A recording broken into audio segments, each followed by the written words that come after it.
Real estate development work is one of my favorite areas of practice. It is very involved. It's very interesting. It's pretty time consuming and takes a good bit of experience. So if we have a client who's looking to develop some real estate and they've never done it before, the first thing I recommend is that we associate somebody who has done it before, whether it be an engineer, a project manager, or another developer who's willing to work with them for a fee. The reasoning is that there are just so many moving parts to a development.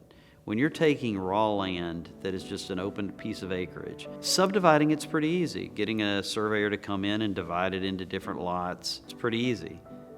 But then you have to account for water, sewer, electric, gas, utility lines to all of those properties. Well, each one of those is a different agency that you're going to be dealing with. You have to deal with stormwater management and how the runoff of water from that property is going to be directed and how it's going to be changed. And that's a very serious county agency that you're going to be working with. All of that requires engineers. You're going to be dealing with the roads, setting curbs and streets, and whether those are going to be public or private, and who's going to pay to put them in, and who's going to pay to maintain them. Then you're going to be dealing with, well, what kind of a neighborhood do you want this to be? What covenants and restrictions, and what's your vision for what this neighborhood's going to look like when it's done, and how do we put that into writing so that it's preserved? And that's really where I come in. I've written a lot of covenants and restrictions over the years.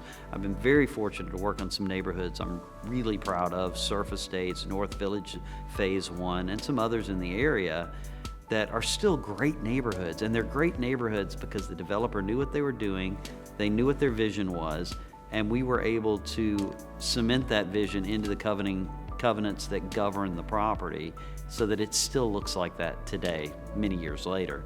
But the project itself can have a lot of moving parts. There are an enormous number of approvals that are needed, and I always encourage somebody who's doing it for the first time to associate somebody who's jumped through these hoops before, who knows who to call over at the county to get something done, who knows the subcontractors to bring in to do the curbs and the paving, just because of the amount of money involved, the amount of time that can be involved, and how tricky it can all be.